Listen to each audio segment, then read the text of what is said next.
As more and more women decide to forgo having kids, the concept of the rich auntie has emerged. Auntie, these are the women who are finding joy in ways that don't center on family life. Christal Young has her stories.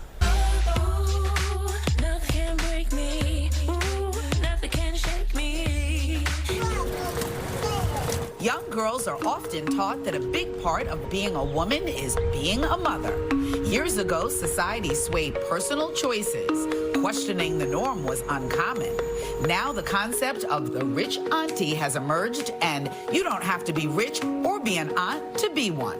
Rich aunties are women living a rich life, focusing on sources of joy that don't include building a family. Storytellers, grandmothers, composers. Rachel Gargle is founder of Rich Auntie Supreme. At 34, she's a confident woman who knows who she is and what she wants. My decision to be child-free, it was something that always felt true to me and felt natural to me. Having children just was not something that felt aspirational per se to me. Rich Auntie Supreme is inclusive of all women. For Rachel, creating it was personal. It came out of me saying, how can I take this stigmatized idea of not having children and make it into something as meaningful as it really is to me? And one of my favorite parts about not having children is that the lifestyle that I get to have. The travel, the perhaps disposable income that people might have, the space, my quiet mornings, my slow days. Rachel, who describes her life as full and rewarding, is also founder of the Loveland Foundation, which offers free access to mental health care for Black women and girls.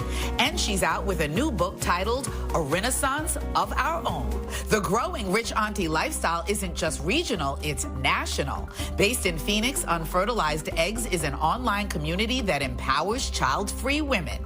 And out of Chicago, Rich Auntie Energy is helping normalize the child-free lifestyle through its catchy merch that often sells out. The list of famous women choosing not to be moms includes Vivica Fox and Tracee Ellis Ross. For years, Oprah's acknowledged that her life would be very different if she'd become a mother. Having a child is no laughing matter, but don't tell that to comedian Jasmine Ellis. They would come up to me after shows and just be like, I don't understand why you don't want to be a mom, you know? Like, you're already fat. Why wouldn't you want to be a mom? As the stigma associated with being child-free slowly melts away, the conversation surrounding the rich auntie lifestyle grows. Recently, Essence magazine published an article outlining how the rich auntie movement is empowering Black women who don't want kids. Turns out being patient, kind, loving, and nurturing are qualities that any woman can cultivate, whether she chooses to have children or not. Christal Young, Fox 5 News.